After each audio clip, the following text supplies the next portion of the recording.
The next lecture about the immune system, we're going to focus in a little bit more on T lymphocytes. Okay, kind of in a nutshell with your T lymphocytes, you have more than one type of T lymphocyte, and the two main types are called cytotoxic T-cells, which you see there. That's the type we're actually going to focus in on a little bit. And then you also have T-cells that are called helper T-cells. And the helper T-cells play a number of different roles in helping various branches of your immune system get stimulated and activated to help fight foreign invaders. And you will learn a lot more about those when you take microbiology. I think that's a little bit beyond the scope and the timing of Biology 202. But I do want to talk a little bit more about cytotoxic T-cells because they're very different from B cells in the jobs that they're performing. And their main targets are your cells that have microorganisms inside them. All right, so let's think about this. If you have a cell in one of your tissues somewhere, in a lot of cases like bacteria, these might be some bacteria, and they may just be multiplying out in the extracellular matrix of a tissue. And so if you activate the adaptive branch of your immune system and you make antibodies, those antibodies are floating through your blood fluids, they get into the interstitial fluids, and they can tag those bacteria. Okay? And once they're tagged, we said antibodies, your phagocytic cells, especially your macrophages, love antibodies. So they love to gobble up things that have been tagged with antibodies. So bye-bye to the bacteria. They're probably toast once they've been coated with antibodies. Bye-bye. Now, on the other hand, let's say you've got some bacteria or viruses. We'll say viruses in this case. Viruses are intracellular parasites. Okay, they have to go inside a cell and they hijack a cell and they basically reprogram the cell and tell the cell to make new copies of the virus. So viruses go inside your cells. Sometimes you have bacteria inside your cells as well. And if they're inside a cell, you have that barrier around the surface, and your poor little antibodies that we were looking at before are out here. Antibodies can't go inside your cells and tag those viruses and bacteria. Also, your phagocytic cells, like your macrophages and your neutrophils, can't find them because they're hiding inside your cells.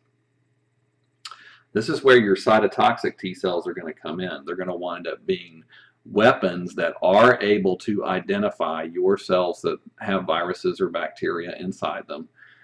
They also are able to identify cancerous cells in some cases. And they also can play a role in identifying foreign cells. Like if you had a tissue transplant, you know, everybody's heard about rejection of transplanted hearts and other organs. It's these types of cells that often play the key role in the destruction of those types of tissues. So your cytotoxic T cells basically work through a lethal hit. They are able to identify cells in your body that have viruses or bacteria inside them. They're very specific, so they're hunting for, you know, they're hunters, and they're specific.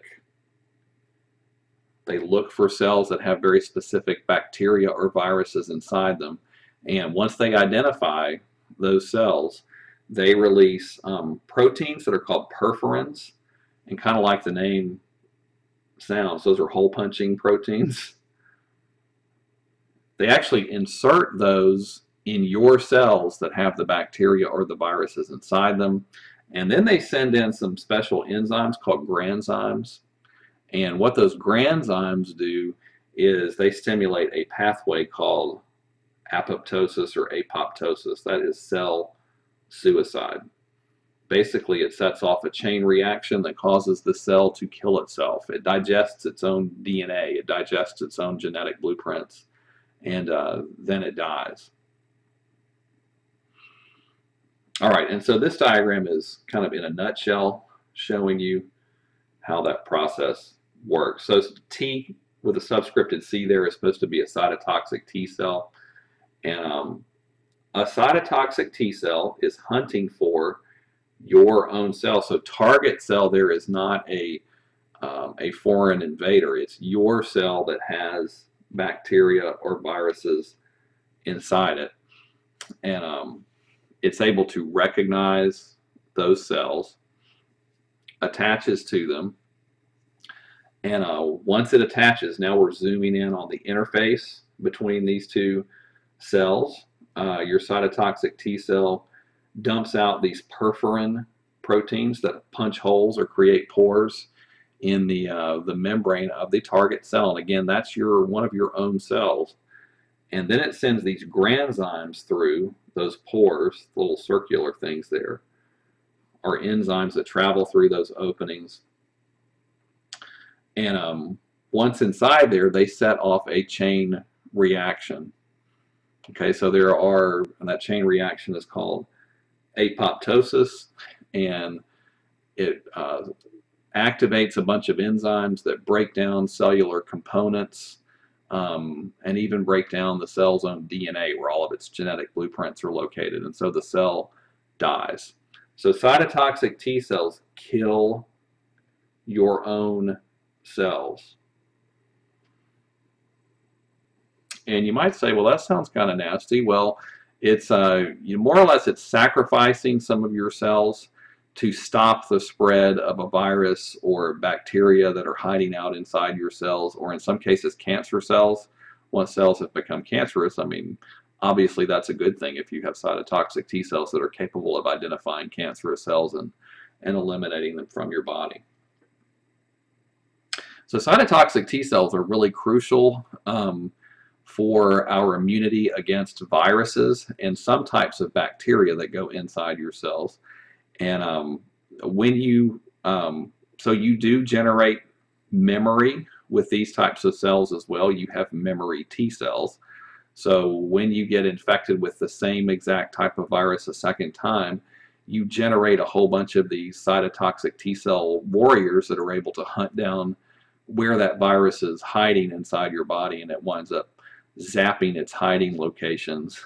And then you may eliminate that virus from your body before you even realize it's there and before you even become sick. All right, so just wanted to kind of introduce cytotoxic T cells as another type of weapon of your adaptive immune system. In lecture number 11, we're going to talk about a really important topic, and that is immunizations. And so that'll be the subject for lecture 11.